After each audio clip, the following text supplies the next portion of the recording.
el mensaje: siervos de Dios, la trompeta tocad, Cristo muy pronto vendrá. Este mensaje llena de alegría nuestro corazón y nos hace anhelar y desear que ese día sea ya. En Apocalipsis capítulo 14, Apocalipsis capítulo 14, versículo 14, nos habla el apóstol San Juan, quien tuvo el privilegio de ver la venida de Cristo en visión.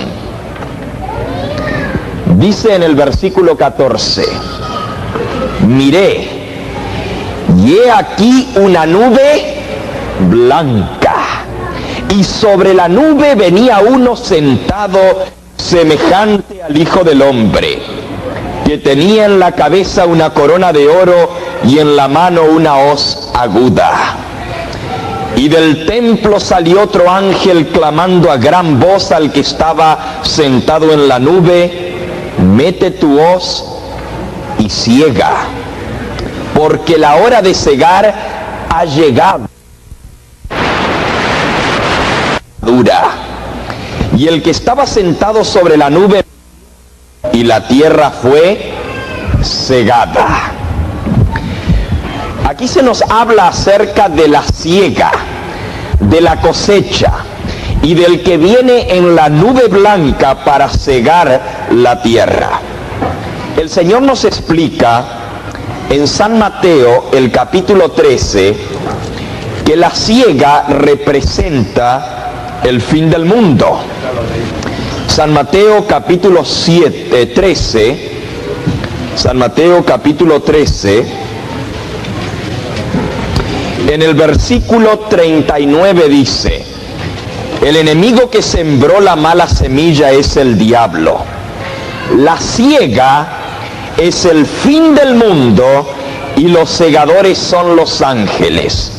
De la manera como se arranca la cizaña y se quema en el fuego, así será el fin de este siglo. Enviará el Hijo del Hombre a sus ángeles y recogerán de su reino a todos los que sirven de tropiezo y a todos los que hacen iniquidad, y los echarán en el horno de fuego, y allí será el lloro y el crujir de dientes. Entonces los justos resplandecerán como el sol en el reino de su Padre. El que tiene oídos para oír, oiga. La siega es el fin del mundo y los segadores son ¿quiénes? Los ángeles. El Señor va a venir a recoger el trigo de la tierra y a juntarlo en su granero. También va a amontonar la paja en manojos para ser quemados. Sin embargo, antes de que esto pueda suceder, antes de que el Señor pueda venir en la nube blanca y recoger la cosecha de esta tierra, el mundo había de ser alertado, el mundo había de ser amonestado. Un mensaje de características especiales había de ser proclamado a todo el mundo en esta última generación. Porque la palabra de Dios nos dice: no hará nada Jehová el Señor sin que revele su secreto a sus siervos, los profetas. Así como Dios levantó en cada momento de la historia un mensaje especial para esa época. En el tiempo del diluvio, levantó a Noé pregonero de justicia, que anunció por 120 años que el mundo sería destruido con agua. Y finalmente la profecía de Noé se cumplió. En el tiempo de el pueblo de Israel en Egipto, cuando había llegado el cumplimiento de la profecía, Dios levantó a Moisés, el gran libertador del pueblo de Israel, y anunció a través de Moisés a Faraón: ha llegado el momento de dejar salir a mi pueblo, deja salir a Israel para que me sirva. Y así Dios, mediante señales y prodigios, con gran poder y con mano alzada, redimió a su pueblo de Egipto y lo llevó a la tierra prometida.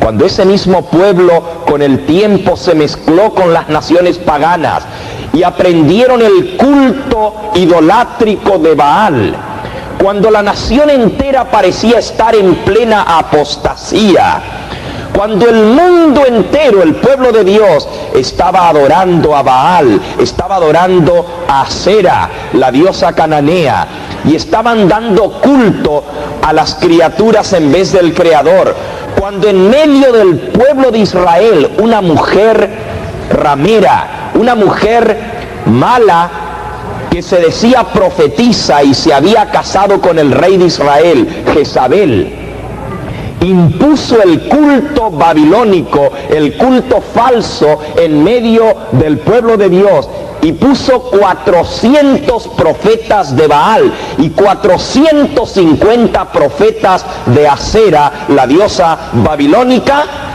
Dios levantó un hombre con un mensaje especial que había de sacudir al pueblo de Dios. Ese hombre se llamó Elías. Y Elías pensaba que estaba solo, que no había nadie más que estaba con él.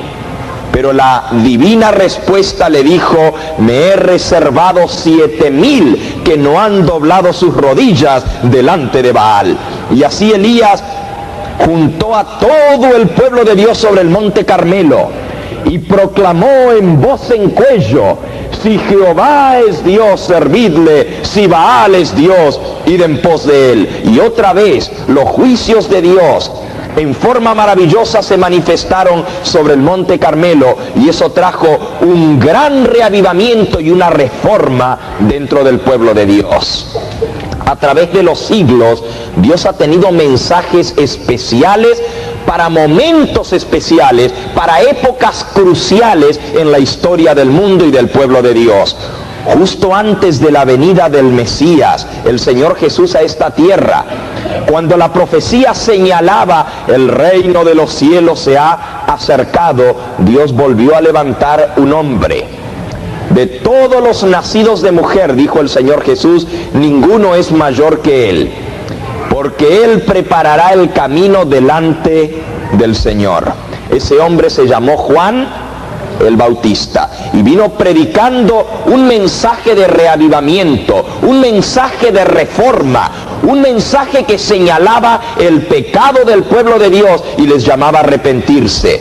Juan el Bautista predicaba: arrepentíos porque el reino de los cielos se ha acercado.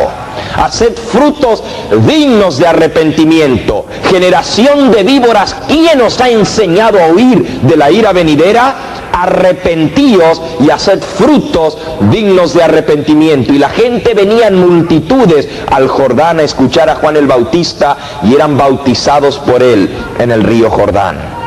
Así Dios, a través de los siglos, ha levantado a hombres en medio de su pueblo que prediquen el mensaje de Dios para esa hora específica.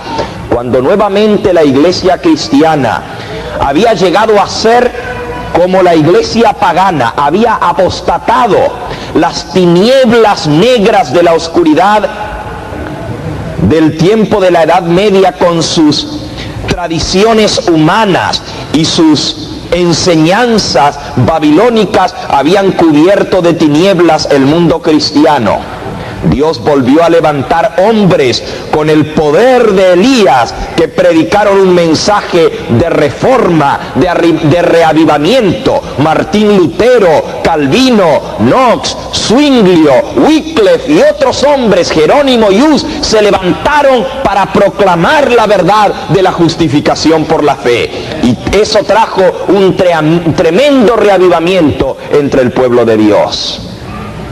¿Creen ustedes que ahora, en la hora final de la historia de este mundo, justo antes del acontecimiento culminante, del acontecimiento clímax de todas las edades, ¿no habría Dios de levantar un mensaje y mensajeros que predicasen ese mensaje con el poder de los hombres de Dios para alertar al mundo del tiempo solemne en que estamos viviendo?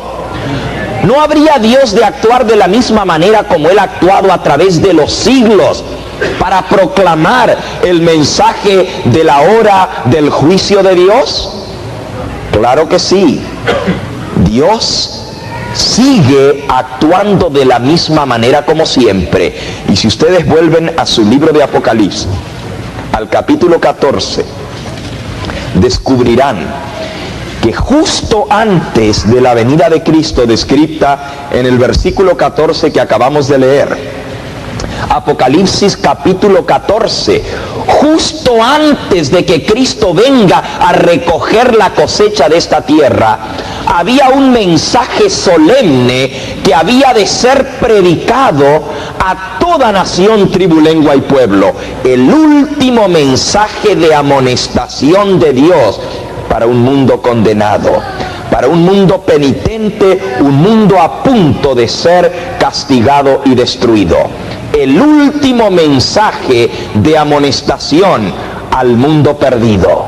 Es un mensaje de amor de Dios que los llama a venir a Él todavía cuando hay tiempo de misericordia. Apocalipsis capítulo 14, versículos 6 en adelante. Fue nuestra lectura bíblica antifonal en esta hora. Dice: vi volar por en medio del cielo a otro ángel que tenía el evangelio eterno, para predicarlo a los moradores de toda la tierra, a toda nación, tribu, lengua y pueblo, clamando a gran voz: temed a Dios y dadle gloria, porque la hora de su juicio ha llegado, y adorad a aquel que hizo el cielo, la tierra, el mar y las fuentes de las aguas. Este ángel, mencionado aquí en Apocalipsis capítulo 14 y versículo 6, representa un mensajero. En la Biblia, los ángeles son mensajeros de Dios. Y como estamos leyendo en el libro de Apocalipsis en lenguaje profético, en lenguaje simbólico, la palabra ángelos en griego quiere decir mensajero, enviado de Dios. Dios había de levantar entonces mensajeros en este tiempo del fin que iban a predicar a toda nación, tribu, lengua y pueblo el evangelio eterno. Pero ese evangelio eterno cobra una urgencia especial para la hora final de la historia de este mundo. Es el mismo evangelio de salvación. Es el mismo evangelio que fue predicado a través de los siglos por los grandes hombres de Dios. El evangelio no ha cambiado. Son las buenas nuevas de salvación, de que Dios anhela redimir, anhela salvar a todos aquellos que acudan a Él. Sin embargo, este evangelio toma un carácter de urgencia, un carácter especial que tiene que ver con los acontecimientos finales de la historia de este mundo. Noten lo que clama este ángel a gran voz: temed a Dios y dadle gloria, porque la hora de su juicio ha llegado, y adorad a aquel que hizo el cielo, la tierra, el mar y las fuentes de las aguas. Según la profecía de la palabra de Dios que hemos estudiado durante estas conferencias, la hora del juicio de Dios, señalada por el profeta Daniel en el capítulo 8 y el versículo 14, aquella gran profecía que estudiamos, donde el juez se sentó, Daniel capítulo 7 y versículo 9, y los libros fueron abiertos.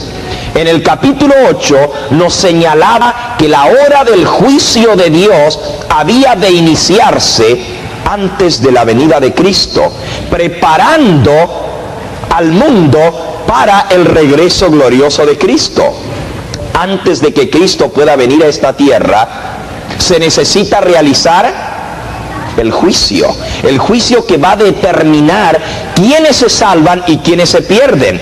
La Escritura nos dice en el libro de Apocalipsis, en el capítulo 22 y en el versículo 11 y 12, el que es injusto, sea injusto todavía, y el que es inmundo, sea inmundo todavía, y el que es justo, practique la justicia todavía, y el que es santo, santifíquese todavía.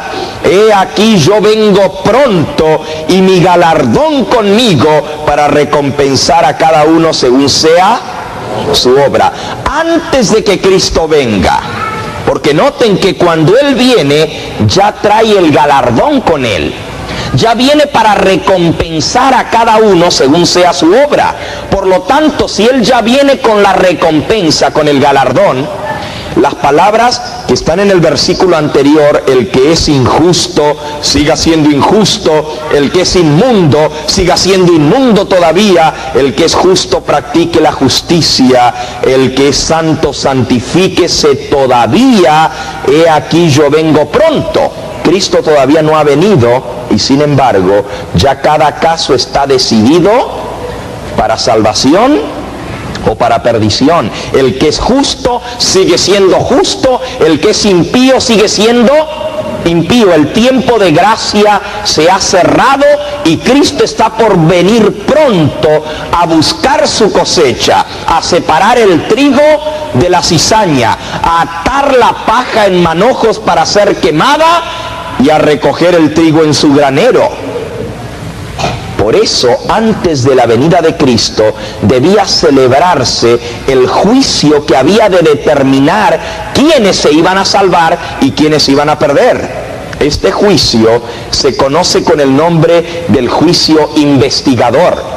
Y según la profecía de Daniel capítulo 8, señalaba la fecha cuando iba a comenzar la purificación del santuario celestial, en el cual los libros iban a ser abiertos y se iba a limpiar el pecado de los libros del cielo.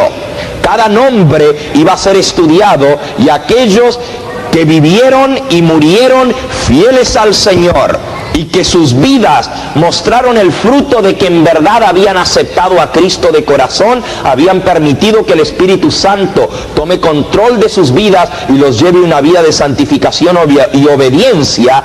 Aquellos cuyos nombres estaban en el libro de la vida, sus obras iban a ser investigadas, como dice la Biblia, e iban a ser declarados dignos de vida eterna. Mientras que los otros, que habiendo aceptado al Señor Jesús solo de labios, que habiéndole aceptado solamente de nombre y cargando en sí el nombre de cristianos, pero sin haber sido transformados, sin haber permitido que Cristo viva en sus corazones y que el Espíritu Santo dirija y rija su existencia, serían declarados indignos de la vida eterna, porque su conversión fue solamente de labios para afuera, pero el Espíritu Santo no hizo la obra en sus vidas porque ellos no se lo permitieron. Esos serán declarados injustos.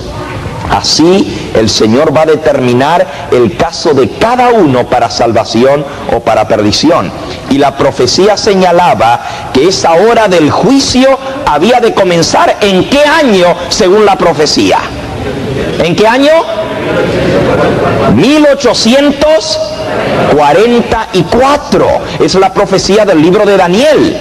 Según esa profecía, había de iniciarse el juicio previo a la venida del Señor Jesús, y cuando este juicio estuviese terminado, cuando todos los muertos hubiesen sido juzgados, luego el juicio pasaría a los vivos, y entonces Cristo podría declarar las palabras: el que es injusto sea siendo injusto, el que es justo practique la justicia todavía. He aquí yo vengo pronto y mi galardón conmigo para recompensar a cada uno según sea su obra.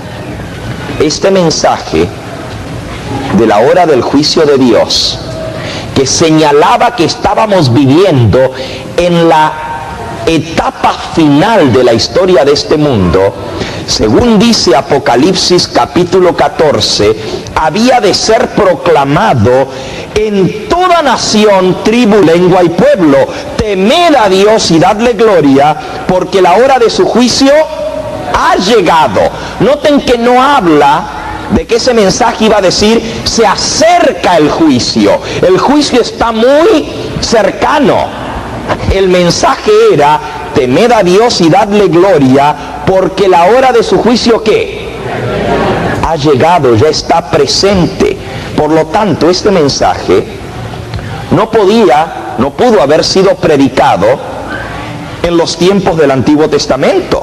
No pudo haber sido predicado en los tiempos de Cristo. Ni siquiera los apóstoles pudieron predicar que había llegado la hora del juicio de Dios.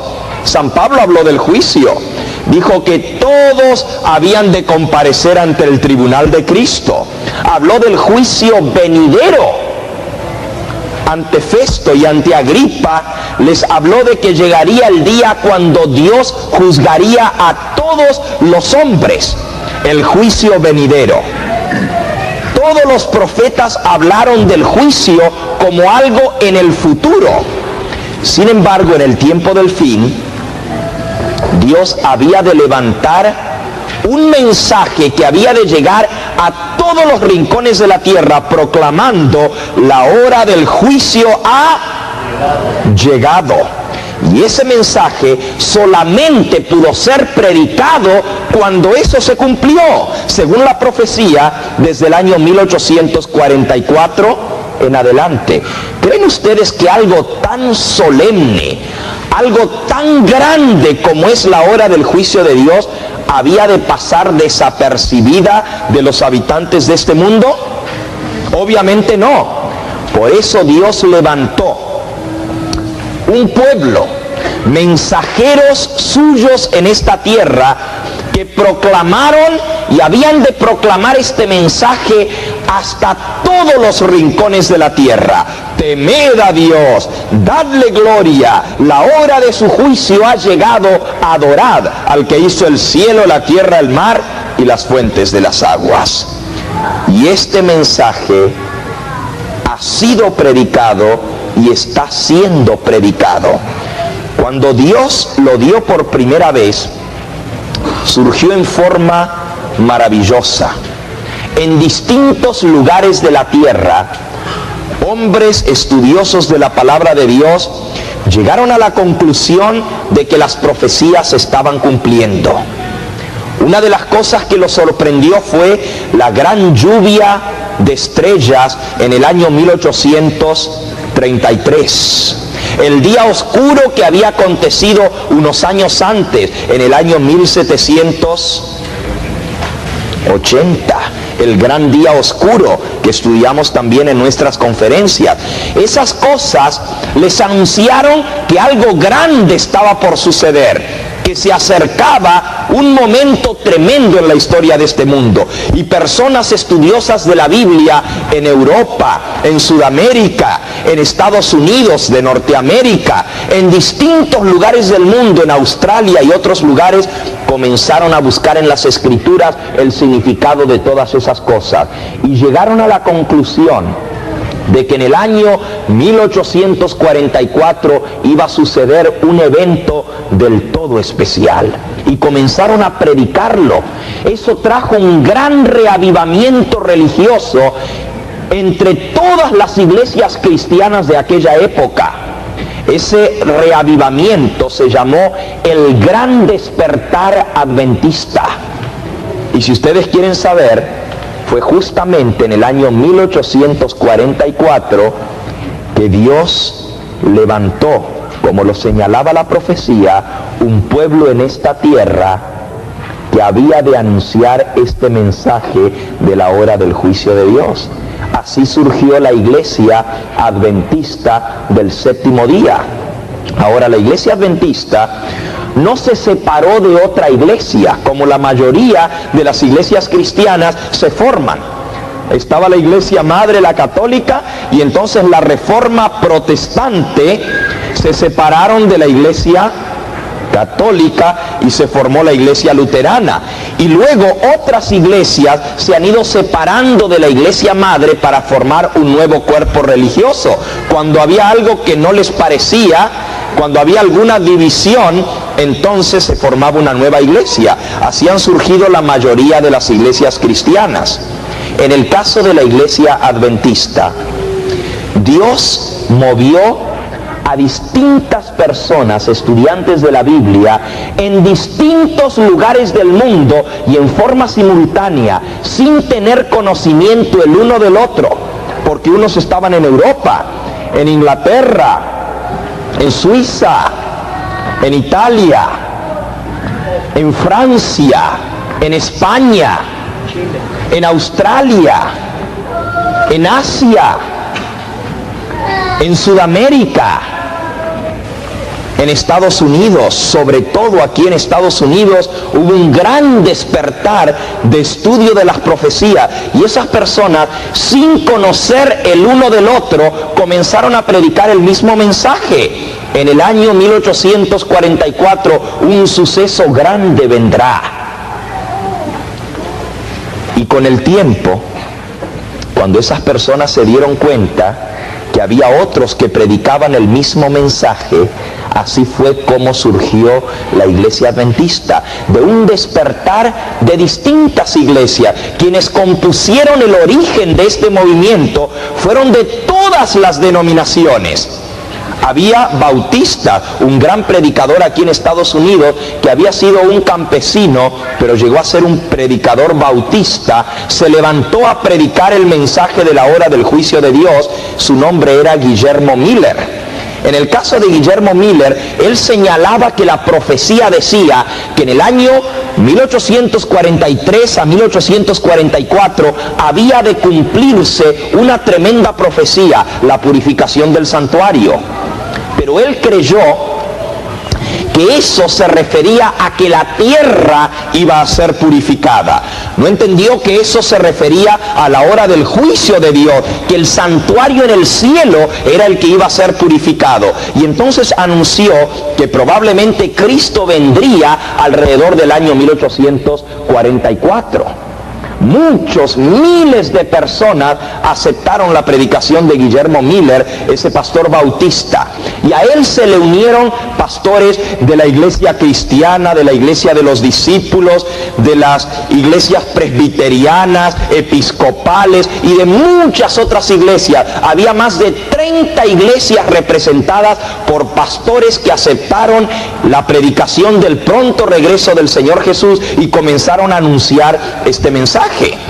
Cuando llegó la fecha y Cristo no vino como Guillermo Miller había dicho, muchos se chasquearon, pensaron que había sido un error, hasta creyeron que habían sido engañados, y muchos de esos hasta perdieron su fe en la palabra de Dios. Sin embargo, un grupo de personas volvió de vuelta a la Biblia para ver qué era lo que había sucedido, y se convencieron por la palabra de Dios de que la fecha estaba correcta. Lo que había sucedido era que habían interpretado erróneamente el suceso que había de acontecer, y entonces, reestudiando las profecías de la palabra de Dios, llegaron a comprender lo grandioso de lo que había sucedido en el año 1844, el inicio de la fase del juicio de Dios en el cielo,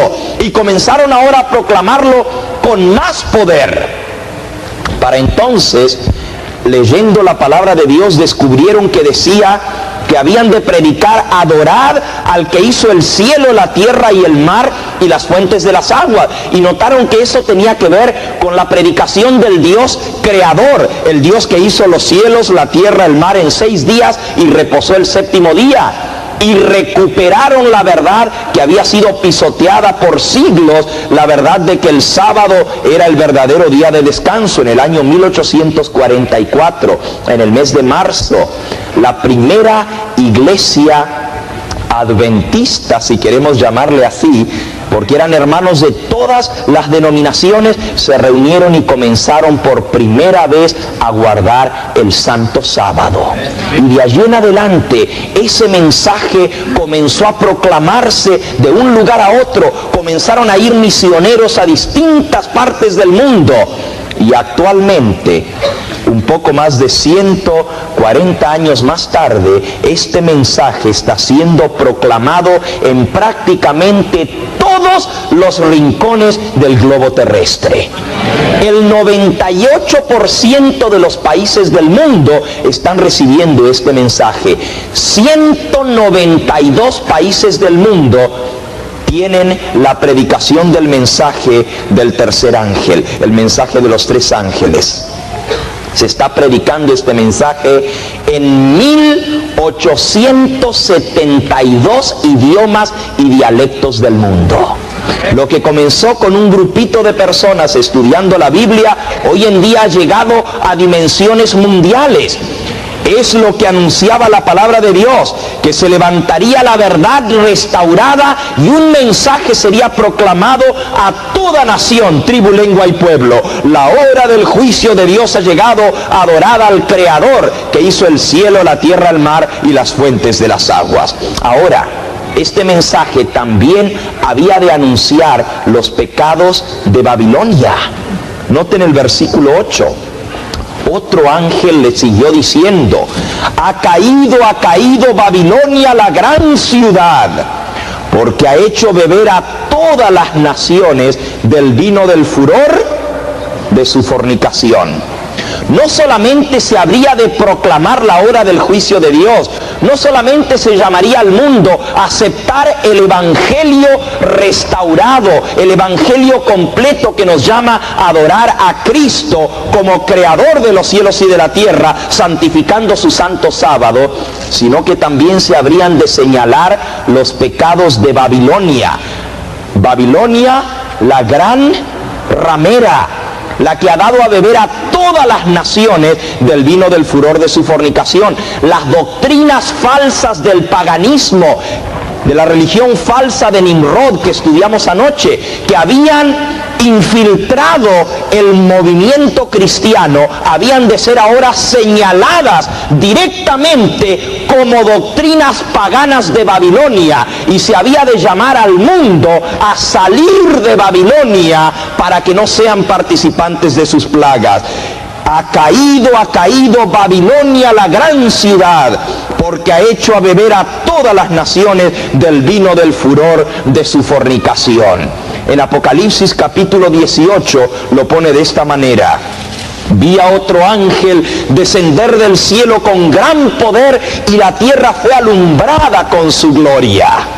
Y clamó con voz potente diciendo: ha caído la gran Babilonia, se ha hecho habitación de demonios, guarida de todo espíritu inmundo, albergue de toda ave inmunda y aborrecible, porque todas las naciones han bebido del vino del furor de su fornicación, y los reyes de la tierra y los mercaderes han fornicado con ella, y se han enriquecido con la potencia de sus deleites. Y oí otra voz del cielo que decía: salid de ella, pueblo mío, para que no seáis partícipes de sus pecados, ni recibáis parte de sus plagas. Hermanos, este mensaje también tenía que llegar a todos los rincones del globo terrestre. Donde quiera que hubiera habitantes, se debía proclamar: ha caído Babilonia, salid de ella, pueblo mío. Ahora les voy a decir algo: no es fácil señalar los pecados de la religión falsa. Dios lo llamó a Elías para señalar el pecado del pueblo de Dios, que estaban adorando la religión babilónica a Baal y Astarte, a Sera, la diosa babilónica, y que tenían la sacerdotisa Jezabel en medio de su pueblo, que les enseñaba la mentira y el error. A Elías casi le costó la vida. Se dio un decreto de muerte, que donde quiera que encontrasen a Elías lo matasen. Él tuvo que huir, esconderse por 3 años y medio, tuvo que estar escondido. Fue muy difícil, y finalmente se tuvo que encontrar cara a cara con el rey de Israel, Acab. Y el rey le dijo: eres tú el que estás causando todo este revuelo en Israel, eres tú el causante de todos los problemas del pueblo de Dios.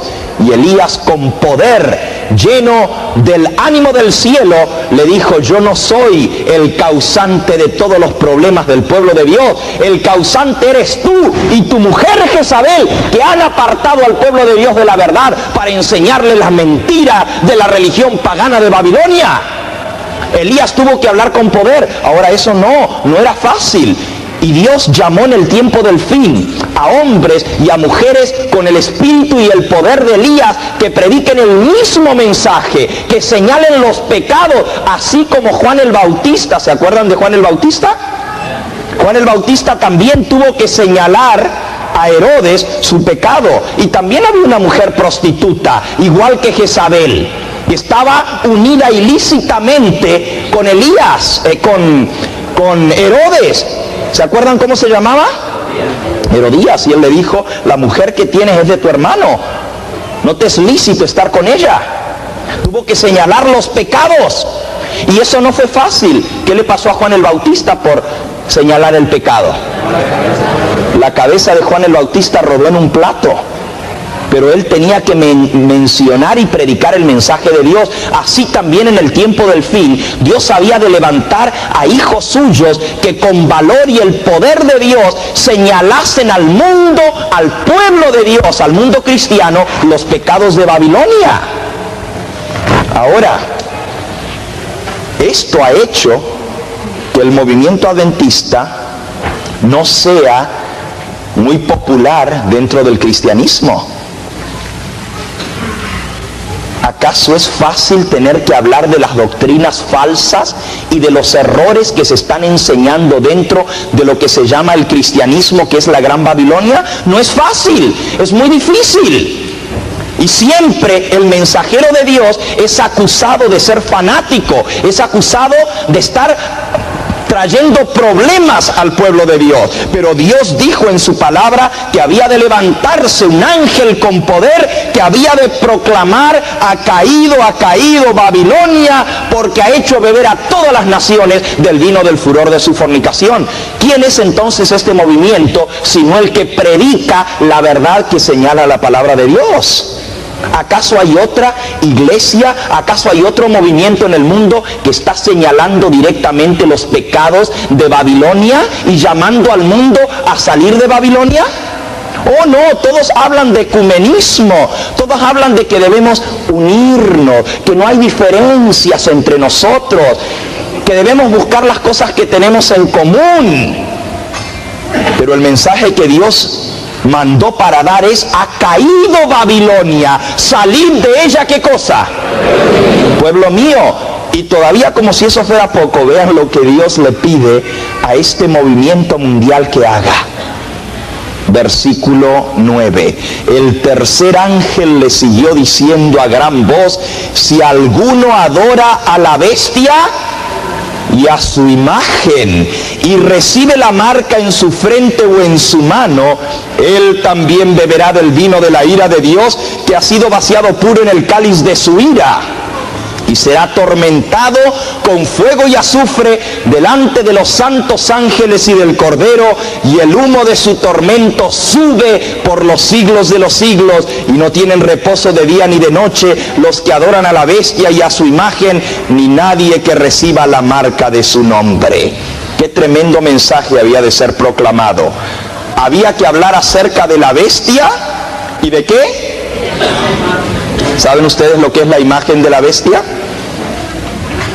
Es una copia del sistema apóstata europeo aquí en América, porque la bestia la forma los Estados Unidos, según Apocalipsis capítulo 13. Y este movimiento había de levantarse a proclamar que si alguno adora a la bestia o a la imagen de la bestia, él beberá del vino de la ira de Dios. Son cosas sumamente graves, duras, pero es el mensaje de Dios, el mensaje de Elías, que el que se postre delante de la imagen sería destruido por el poder de Dios. Si Jehová es Dios, adoradle, y si Baal es Dios, id en pos de él. El mismo mensaje es el evangelio eterno, el mensaje de salvación, que hay salvación solamente ¿en quién? En Cristo y en su verdad. No hay salvación fuera de Él, no hay salvación en el error y en la mentira. Solamente está en Cristo Jesús la salvación. Ahora, este es un mensaje muy duro y esta noche nos toca predicarlo. Si alguno adora a la bestia y a su imagen. Ese es el tema de hoy, la marca de la bestia y el sello de Dios. Pero Dios llamó a un movimiento en esta tierra a predicar esta verdad. Y luego los identifica en forma clara quiénes son. El versículo que sigue, el 12, dice: aquí está la paciencia. ¿De quiénes? De los santos, los que guardan los mandamientos de Dios. ¿Y qué? Y la fe de Jesús. Los que habrían de proclamar este mensaje son los santos del Altísimo. Y en medio de toda esta conmoción de Babilonia, de la religión falsa, habría de proclamarse el mensaje claro de Dios para la historia final, la hora final de la historia de este mundo. Aquí está la paciencia de los santos, los que guardan los mandamientos de Dios y tienen la fe de Jesús. Hermanos, yo quiero decirles que este mensaje de los tres ángeles ha ido avanzando y se ha ido haciendo cada vez más grande y cada vez más potente. Comenzó pequeño, pero se ha ido diseminando y ha llegado a todos los rincones de la tierra. Y Cristo dijo: y será predicado este evangelio del reino por testimonio a todas las naciones, y entonces vendrá ¿qué cosa? El fin. Eso es lo que nosotros esperamos, ¿verdad? La venida de Cristo, la ciega. Pero esto no podrá ser una realidad hasta que este mensaje no llegue hasta el último rincón de este globo habitado. Y saben ustedes, ese mensaje llegó en esta semana aquí, a este lugar en el este de Los Ángeles. Y a través de estas conferencias que han sido grabadas y filmadas por el Club Televideo Cristiano, ahora llegarán a muchos lugares de América Latina. Miles de personas llegarán a escuchar este mensaje mediante la televisión y mediante los cassettes grabados, y muchos más conocerán del mensaje de Dios para esta hora final de la historia de este mundo. El mensaje de los tres ángeles está siendo proclamado y Dios está llamando a hijos suyos sinceros de todas las naciones de la tierra, de toda tribu, lengua y pueblo, allá en el África, en el continente negro. Miles, actualmente millones de personas han aceptado este mensaje y lo están proclamando con poder. En las islas del sur del Pacífico, ¿saben ustedes que hay islas enteras que son adventistas del séptimo día? Y están proclamando este mensaje con poder en las Filipinas, en el Japón, en la China, en el Asia, en Borneo, en Java, en Sumatra, en la India, en el Pakistán, en distintos lugares de la tierra, en Europa, en Centroamérica, en Sudamérica, en Alaska, en Tierra del Fuego. Se está proclamando este mismo mensaje de la hora del juicio de Dios. Y los hijos sinceros de Dios están siendo recogidos de toda nación, tribu, lengua y pueblo. Salid de Babilonia, pueblo mío. Hasta llegó en un pueblito metido allá en la montaña que se llama La Tigra, en Costa Rica. ¿Por qué les menciono esto? Porque esta mañana tenemos en nuestro medio al hermano Asdrúbal Villalobos y su esposa, que acaban de llegar ahora esta semana de Costa Rica, y el hermano escuchó este mensaje de salvación. Ellos eran católicos de la Renovación. Y saben ustedes que abrazaron este mensaje, y el hermano Asdrúbal tomó este mensaje en su corazón y dijo: yo tengo que llevarlo allá, a La Tigra, donde tengo mi finca. Y él mismo se levantó y comenzó a predicar, y hoy en día hay una iglesia adventista que se reúne como resultado de la predicación de ese mensaje.